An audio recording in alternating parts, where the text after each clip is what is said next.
There it is. There we go. Are the alcohol? The alcohols different? they're about in the same ballpark, usually between 13.7, 13.9. So it's pretty. I mean, under 14 today is pretty Yes, moderate. yeah, absolutely. And again, we just find that sort of that's the sweet spot where you where that's not an overly obvious element of the wine. You never want the heat to be part of the story. And there's absolutely no sensation of heat here. I mean, sometimes even at 13.9 an unbalanced wine, I can get some heat, whether that's from the alcohol or a combination of alcohol and other things. But these are really they have an interesting blend of intensity and delicacy. Mm-hmm. They're not rich in the over extracted, chewy sense of the word. They're rich in flavor. But I really like the fact that they really, again, on your palate, they're kind of light and fresh and elegant, and That's what we're going for. yes, good length of flavor, but there's no stickiness, no chunkiness. Yeah, and that just comes from that light touch. I mean, yeah, you're picking those grapes, nice and cold, and you're able to get the color and the texture and the fullness from a cold soak, which is when you have the grapes and the juice in contact with each other at a nice cool temperature before the whole fermentation takes It's like making place. sun tea, except it's cold. Exactly. Yeah. So you're not pulling out the same things that you get when you've got alcohol involved and it's hotter. You're ending up pulling out sort of these finer qualities. That's a fantastic point. There is a significant difference on what you extract pre-fermentation, during fermentation, at the end of fermentation. So can you talk a little bit about what you're extracting in a cold soak versus what you're extracting when there's a significant amount of alcohol? Yeah, I'm just finding over the years that what you're getting earlier on are more of those sort of like the fresher fruit qualities and more of sort of those fine, supple qualities of the tannin and the structure. Later on, if you leave,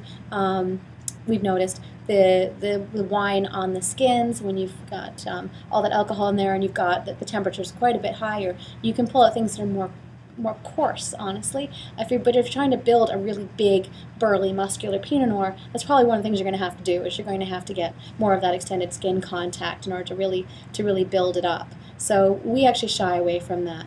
We find that as soon as the wine is sugar dry, fermentation is done, we pull that free run juice off the skins immediately. It goes to a tank for one night and then down to barrel.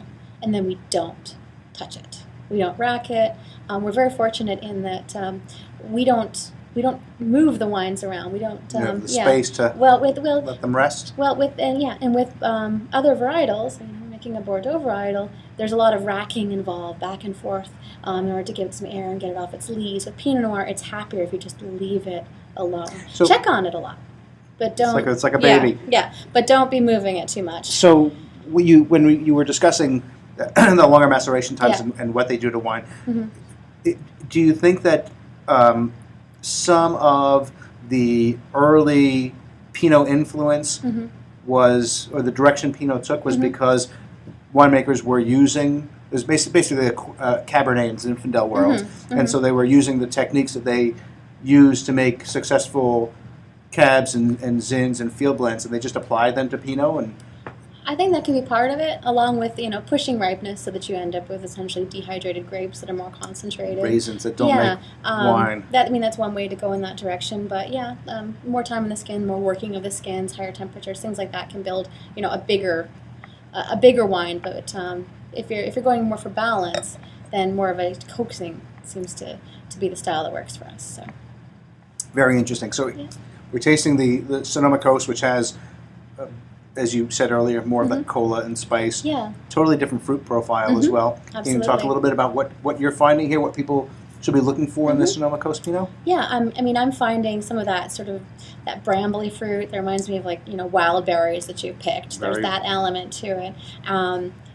Cola. We can dress it up and call it sassafras, but we all know it's cola. But there's colas and then there's colas. Yeah. We have RC cola on the East Coast, and sassafras I think is a little different. Yeah, no, but there's different ways of trying to describe that spicy quality. It's not like baking spice. It's like nothing that you're going to find in the cabinet, but there's this dark, sweet sort of richness to it. It's almost chocolatey. Yeah, absolutely. I sometimes pick up a little espresso bean in this,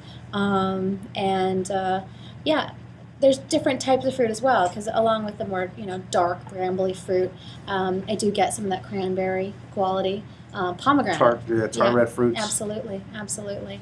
So the idea, though, is with all these different regions, all these different clones and different vineyards, is that the most important thing is that it's interesting.